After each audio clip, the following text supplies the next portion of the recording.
Seguimos con la serie de Daniel. Estamos en el capítulo 6. Parece haber un problema, o muchos críticos de la Biblia tienen un problema, porque este Belsasar no aparece en las crónicas de los reyes de Babilonia. No aparece su nombre como rey de Babilonia. Su padre sí, Nabodio. Entonces, esto es una edición, una imaginación, es una novela, o realmente estas cosas creemos que pasaron de verdad.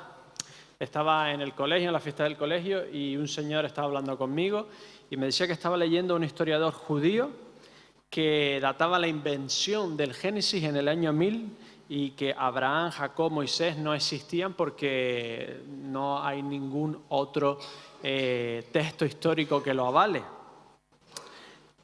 Cuando empecé a estudiar teología también se tenía como algo común pensar que David y Salomón tampoco existieron porque no se tenía ningún texto, no se había encontrado nada arqueológico. Pero encontraron una tabla que se llamaba, una tabla que decía Casa de David. Y han ido buscando, y han ido encontrando no solo los palacios y caballerizas, sino bastantes asentamientos de la época de David y Salomón, por lo que ya nadie duda que David y Salomón fueron personas reales. Así que incluso muchos de nuestros comentarios, el que yo aconsejé compraros para este libro de Ronald S. Wallace, es muy aconsejable, pero no tiene actualizados los descubrimientos arqueológicos, porque han aparecido tablas cuneiformes en los que Belsasar aparece como rey de Babilonia. Lo que pasó según las tablas cuneiformes es que no sabemos, habla de conflicto religioso, puede que militar.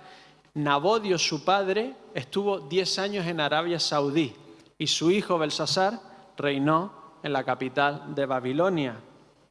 Con estas dos cosas de David, de Belsasar, etcétera, ¿qué quiero decir? Es que si algún documento histórico contradice la Biblia, hay una tendencia general a creerse el documento histórico, no la Biblia. ¿Por qué? Porque la Biblia cuenta hechos milagrosos y los hechos históricos normalmente no. Pero mi conclusión es esta. Al final, la Biblia siempre tiene razón. Intentamos descartarla normalmente por anticuada y no adaptada a los tiempos, pero al final siempre tiene razón. Y lo peor es que la mayoría de nosotros lo sabemos. Sabemos que no deberíamos estar haciendo esto o lo otro, o deberíamos estar haciendo esto y lo otro. Sabemos que deberíamos dedicarle más tiempo a Dios, sabemos que deberíamos servirle más. Y lo peor es aquellos que saben que deberían rendirse ante Dios y están dejando pasar el tiempo. Pero lo único que se hace cuando se deja pasar el tiempo es, al final, darle la razón a Dios. El problema que nos plantea el capítulo 5, es que a Belsasar se le echó el tiempo encima y en una noche de juerga a Belsasar se le acabó el tiempo. Daniel, capítulo 5, nos habla de que pase el tiempo que pase, Dios siempre tiene razón. Debe ser honrado y pasa el tiempo que pase y a pesar de las apariencias, Dios está por encima y tiene el control. Intentar creer que puedes hacerlo de otra forma, intentar contradecir lo que Dios tiene para tu vida, intentar pensar que simplemente no está adaptado a tus tiempos, lo único que te va a traer es infelicidad, porque al final Dios siempre tiene la razón. Según los historiadores griegos, el rey persa Ciro acababa de derrotar a Nabodius, el padre de Belsasar, a solo 15 kilómetros de la capital de Babilonia.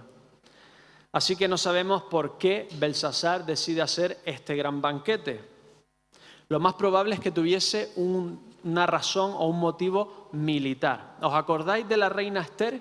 ¿Verdad que empieza la historia con un banquete de Artajerjes en el que está trayendo a todos sus gobernadores, sus sátrapas, etcétera? Esto, según los griegos, era una cena antes de ir a intentar invadir Grecia, luchar con los griegos. Es decir, Belsasar sabe que Ciro está a las puertas, pero él está dentro de una ciudad amurallada, se sentía seguro y quería la alianza de sus gobernadores, de sus capitanes, de sus jefes, para derrocar la inminente amenaza militar. Así que hace un gran banquete. Esto es levantar un poco el ánimo a las tropas, ¿no? Un gran banquete con sus principales, sus mujeres y su concubina. Y de repente, con tanto vino, se quedan sin vasos. ¿Y dónde podemos tener vasos? ¿Dónde podemos encontrar los vasos? Pues aquellos vasos que se trajeron de Jerusalén hace ya muchas décadas. ¿Verdad que esto no suena cómo pasan las cosas, esto de quedarte sin vasos? ¿Por qué Belsasar decide utilizar unos vasos sagrados que hablan del Dios de Israel, que es la última representación del Dios de Israel, la última representación física? El templo ya no está. ¿Por qué decide profanar esos vasos? Ni siquiera Nabucodonosor se había atrevido a hacer eso. Era un reto, era una profanación directa contra el Dios de Israel. Probablemente Belsasar había escuchado las profecías de los judíos. Isaías 44, 28, que dice de Ciro, Dios dice de Ciro, es mi pastor y cumplirá todo lo que yo quiero. Al decir a Jerusalén, serás edificada y al templo será fundada. Jerusalén pertenecía a Belsasar. Para Ciro reedificar Jerusalén, ¿qué tiene que hacer? Quedarse con el reino de Belsasar. ¿Estaría Belsasar queriendo ir en contra directa de esa profecía? El mismo Daniel, en el capítulo 8, había profetizado ya, antes de que pasara esta fiesta, dice, en cuanto al carnero que vistes, que tenía 2 cuernos, estos son los reyes de Media y de Persia, y estos cuernos destruyen los anteriores. Daniel ya había profetizado que Ciro se iba a quedar con Babilonia. No sabemos exactamente por qué decide profanar el nombre de Dios. Lo que no se atrevió ni siquiera su padre en el sentido de su antecesor, llevaba 23 años muerto. Él decide coger estos instrumentos y adorar a sus dioses con ellos. No solo beber, sino adorar a sus propios dioses con ellos. Y mira la ironía. Adoran a dioses hechos de los mismos materiales con los que estaban hechos las copas. Oro, plata, madera, piedra, etc. ¿Qué estaba haciendo Belsasar? Estaba, por un lado, desafiando al Dios de Israel, a sus profecías seguramente, y por el otro lado lo que estaba haciendo en realidad era adorar a la creación en vez de al Creador. Y al final, cuando adoramos la creación, lo creado, en vez de al Creador, estamos adorándonos a nosotros mismos, porque nosotros somos la cúspide de la creación. Cuando ponemos nuestro objetivo, por ejemplo, nuestro mayor objetivo en nuestra vida, el bienestar de nuestros hijos, que parece algo alejado del egoísmo, pero en realidad lo que quieres es tu propio bienestar, sentirte tranquilo, orgulloso, poder compararlos con los hijos de los vecinos, no sufrir al verlos sufrir. En realidad te estás adorando a ti porque estás adorando el fruto de tu vientre.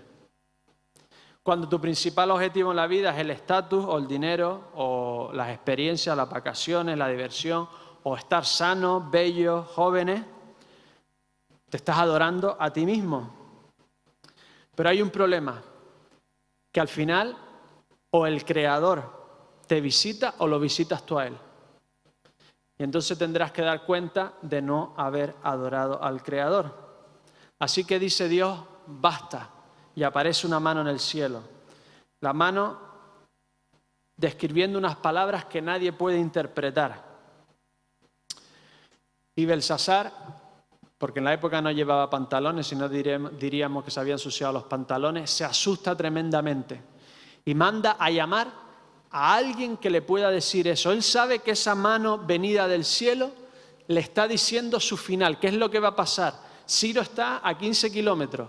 Él quiere saber desesperadamente qué es lo que está diciendo Dios. Así que aparece la mano de Dios. Y me encanta porque la mano de Dios aparece bastantes veces, unas cuantas veces en la Biblia a lo largo de toda la Biblia.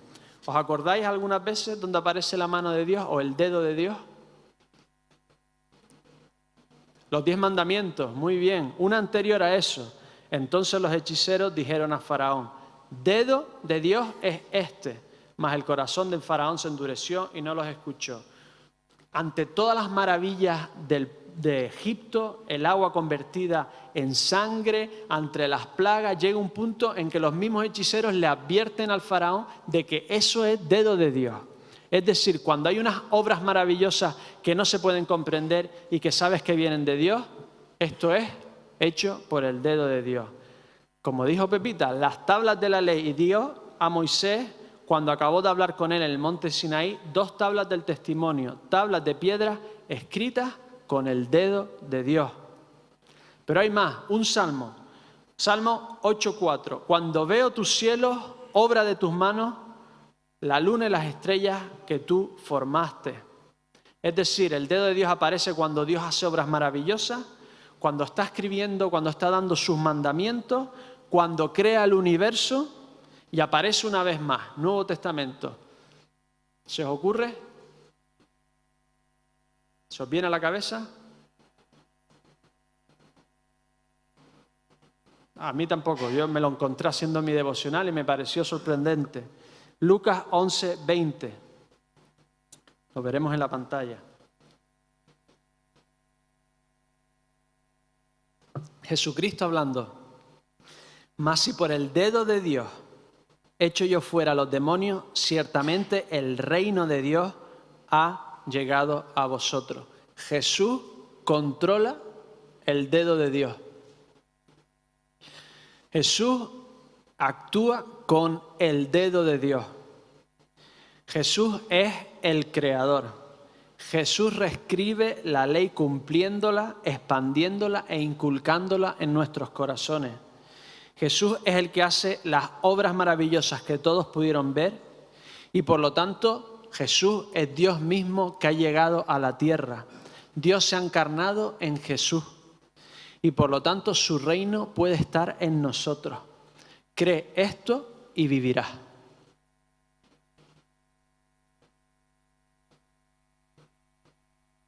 No hay mucho más. Cree que Jesús es Dios encarnado que ha venido a esta tierra para solucionar los pecados de tu vida, para sustituirte, para restaurar su relación con tu relación con Dios y darte una vida nueva y vivirás.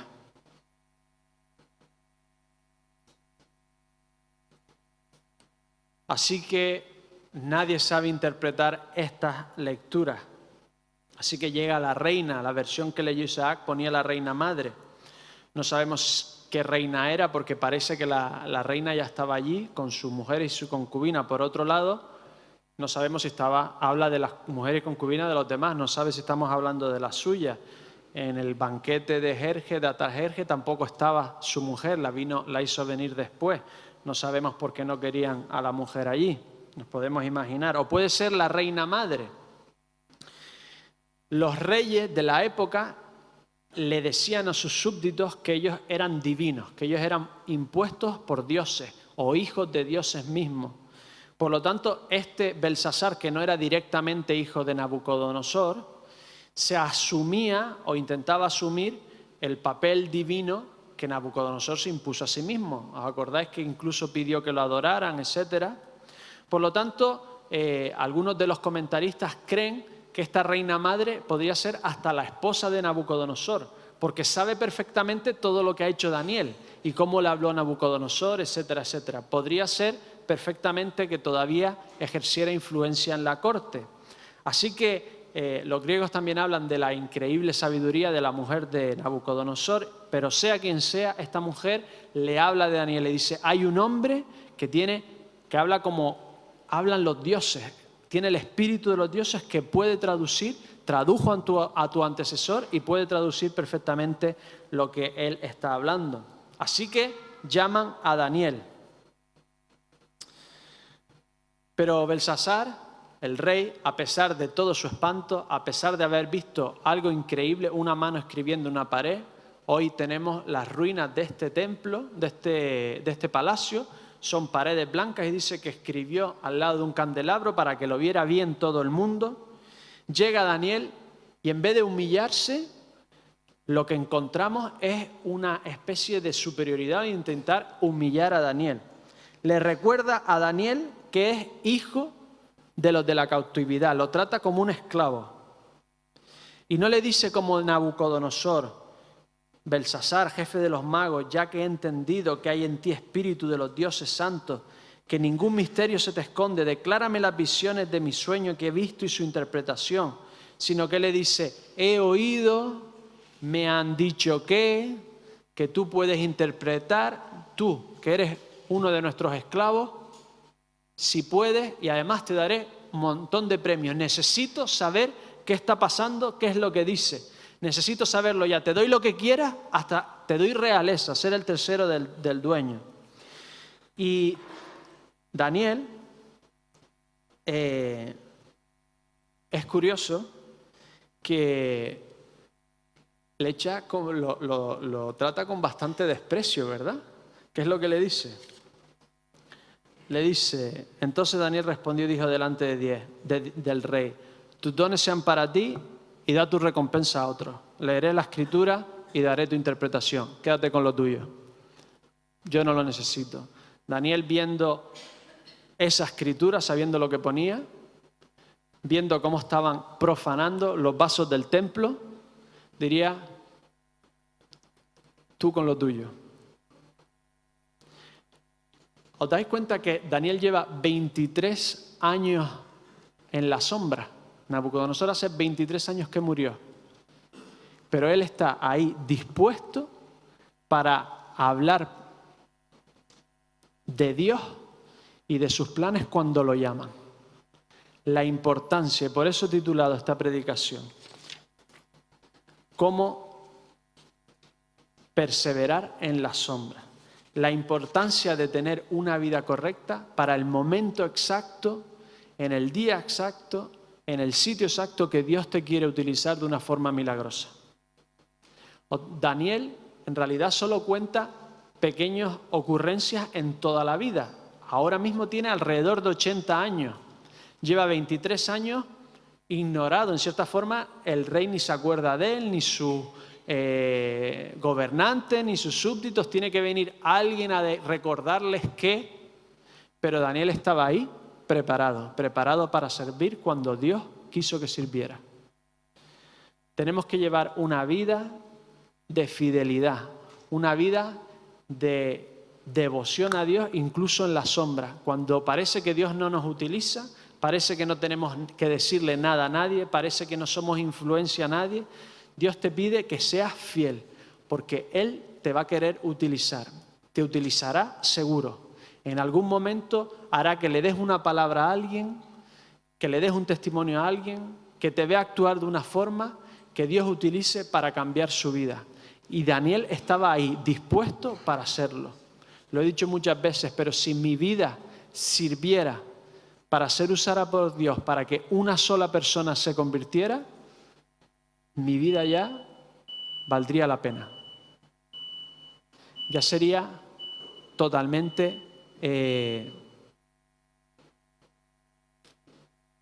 buena para vivir, ¿no? Ya valdría la pena vivir y ser fiel toda una vida para que el Señor me utilizase para una sola persona.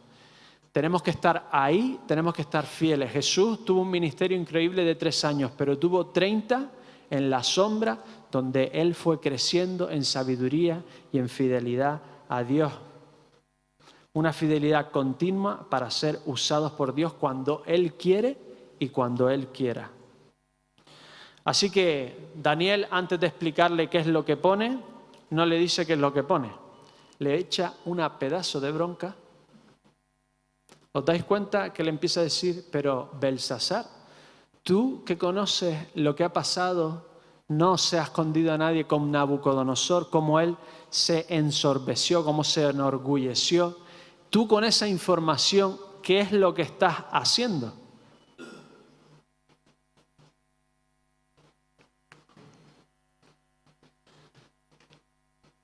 ¿Por qué Daniel trata medio bien a Nabucodonosor, lo trata con respeto? y a Belsasar lo trata con este desdén. Porque al final los dos se están enorgulleciendo, los dos de alguna forma habían profanado el templo, los dos habían ido en contra del pueblo de Israel. Belsasar seguía teniendo a Israel en el exilio, en cautividad. Nabucodonosor era el que lo había hecho. Creo que hay una diferencia. Miren Daniel 4:3. Nabucodonosor, en el momento en que Dios le da la locura. ¿No es esta la gran Babilonia que yo edifiqué para casa real con la fuerza de mi poder y para la gloria de mi majestad? Se estaba enorgulleciendo de sus propias acciones. Pero este Belsasar estaba yendo directamente, profanando lo que representaba a su propio creador.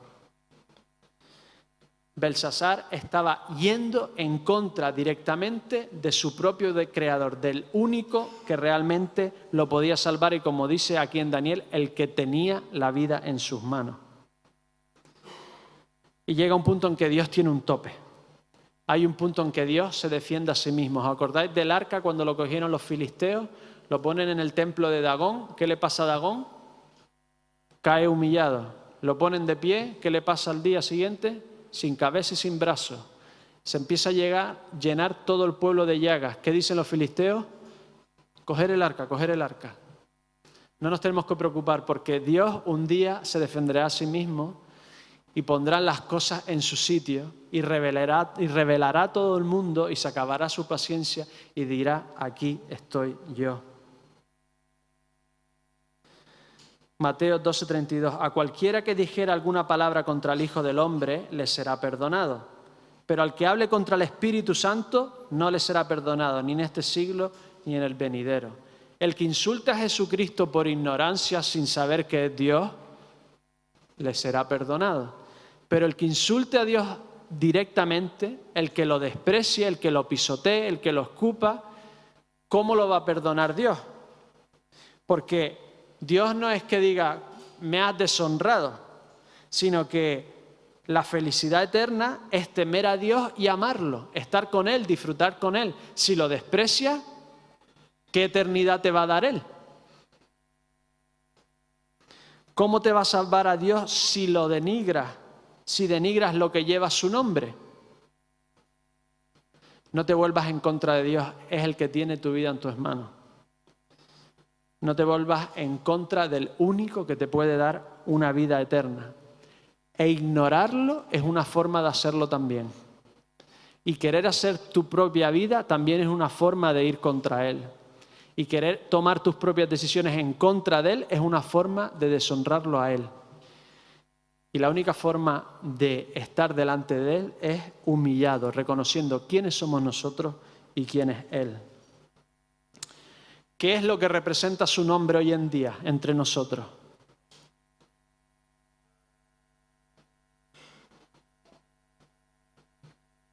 Eso es lo que hizo Belsasar. Casi siempre que leemos un pecado en la Biblia podemos aplicarlo a nosotros mismos. ¿Qué es lo que lleva su nombre? Porque donde están 2 o 3 reunidos en mi nombre, ahí estoy yo en medio de ellos. Dios está en todas partes. Dios está en nuestro corazón, aquellos que lo hemos recibido. Pero Él dice que de una forma especial, estas reuniones, Él las hace sagradas con su presencia especial.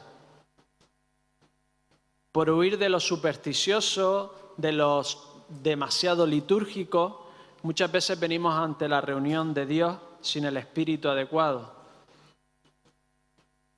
¿Son preciosas para nosotros nuestras reuniones? ¿Cómo nos preparamos? ¿Con qué actitud venimos? ¿Nos cuesta faltar? ¿Son una prioridad? ¿A qué hora llegamos?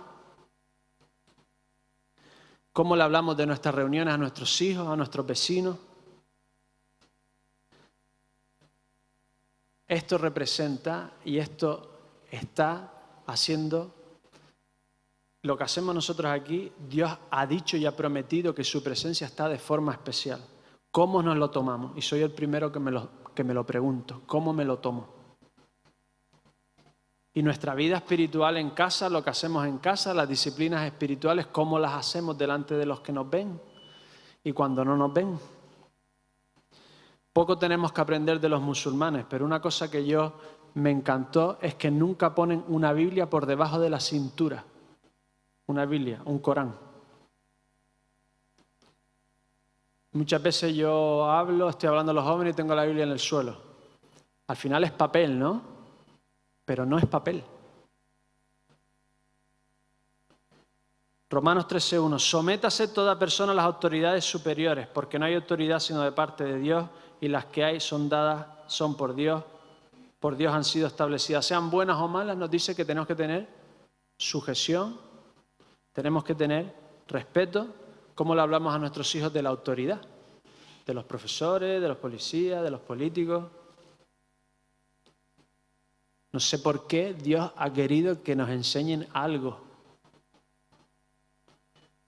1 Corintios 6:19. ¿O ignoráis que vuestro cuerpo es templo del Espíritu Santo, el cual está en vosotros, el cual tenéis de Dios y que no sois vuestros? ¿Cómo tratamos nuestros cuerpos? ¿Qué hacemos con ellos? ¿Estamos profanando con nuestros cuerpos aquello que es templo del Espíritu Santo?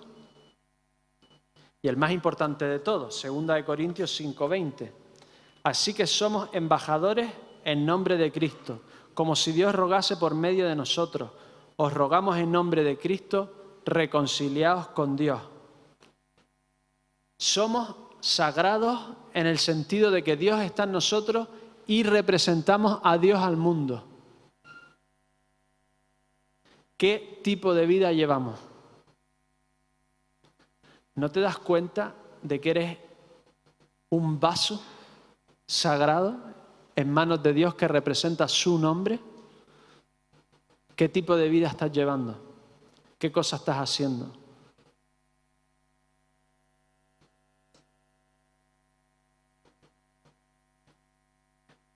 Me gustaría que pensáramos todos, y lo hago como una reflexión personal. Estas 4 paredes, son 4 paredes, ¿verdad? Pero no lo son, porque los que pasan por la calle saben que aquí hablamos de un tipo de Dios. ¿Cómo tratamos estas 4 paredes? ¿Cómo nos tratamos a nosotros mismos? ¿Cómo tratamos a nuestros hermanos? Tenemos que tener mucho cuidado, tenemos que tener mucho respeto, tenemos que tener mucha reverencia en cierta forma en cómo tratamos lo que representa a Cristo. Vamos a la traducción. Algunos estáis mirando la hora, así que vamos a la traducción ya y vamos llegando al final. La traducción está en arameo, es decir, estaba en su propia lengua. ¿Qué es lo que no entendían de su propia lengua? Así que no sabemos si es porque estaban todas las letras juntas y no sabían dónde terminaba una palabra y dónde comenzaba la otra, o que estaban codificadas de alguna forma que solo Daniel podía entenderlo. Literalmente lo que dice son medidas de monedas, algo así como euro, 50 céntimos y mitad de 50 céntimos. Pero hay 3 niveles de interpretación. Están las literales y después Daniel va dando más niveles de interpretación hasta dar el último nivel de interpretación, utilizando las raíces etimológicas de las palabras. Mene, mene, tekel, uparsin. Esta es la interpretación del asunto. Mene, contó, significa contar. Dios tu reino y ha puesto fin. Tekel, pesado ha sido en la balanza y fuiste hallado falto. Pere, tu reino ha sido roto y dado a los medos y los persas. Contado, contado, pesado, dividido. ¿Dios pesa a las personas? Te presentas delante de Dios y te ponen una balanza, en un peso. Si pesas tus obras buenas mucho, entra. Si pesan más las malas, sale.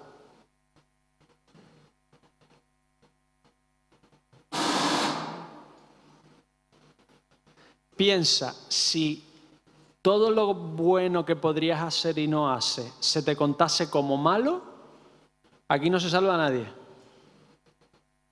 No ya lo malo, sino todo lo bueno que podríamos hacer y no hacemos. Se nos cuenta como malo, que en realidad se nos cuenta como malo.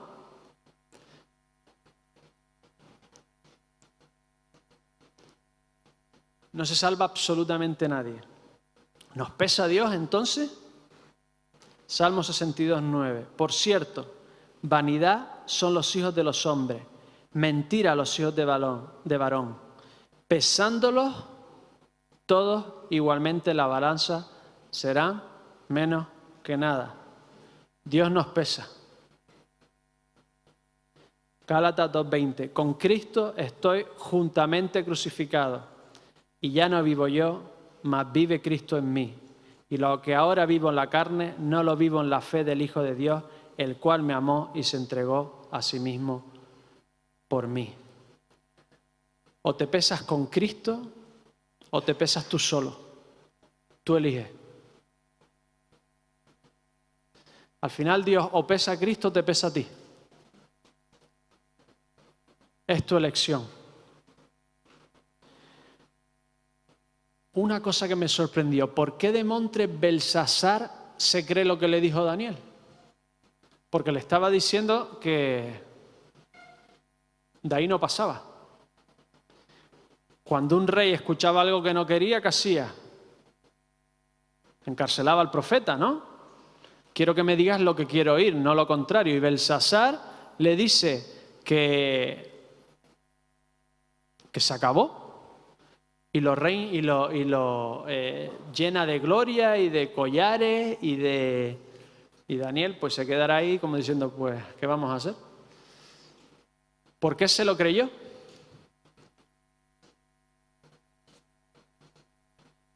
Dios no se esconde. Dios está muy claro y nos habla la Biblia todo el rato, nos habla a través de la naturaleza y Dios llega a momentos en que te habla claramente y le dijo a Belsasar, esto es lo que es y no más. Y Dios te habla en esta mañana y Dios te está diciendo, tú lo sabes, te voy a tener que pesar a ti o pesaré a Cristo y tú sabes que es verdad. Decide qué es lo que vas a hacer y sabes que eso es cierto. Y no hay equivocación, tienes que elegir. Y Dios te está diciendo, eso es lo que hay y no más. Te imploro en esta mañana que decidas que Cristo venga a tu vida, perdone todos tus pecados y sea Él, su bondad y su vida perfecta la que sea pesada por ti. Belsasar fue pesado y hallado culpable. Termino con unos versículos en Zacarías. En aquel día estará grabado sobre las campanillas de los caballos: santidad al Señor, y las ollas de la casa del Señor serán como los tazones del altar. Y toda olla en Jerusalén y Judá será consagrada al Señor de los ejércitos. Y todos los que sacrifiquen vendrán y tomarán de ella y cocerán en ella. Y no habrá en aquel día más mercader en la casa del Señor de los ejércitos. ¿Qué es lo que dice este versículo? Que llegará un punto en que todo sea sagrado. Aquella comida que solo podían comer los sacerdotes, irá todo el mundo con su vaso de su propia casa a comer la comida sagrada que solo lo podían tocar personas sagradas. Llegará un punto en que Dios lo hará todo sagrado. O te conviertes en algo sagrado para Dios o serás deshonrado para siempre, porque al final solo quedará lo sagrado. Ora conmigo en esta mañana.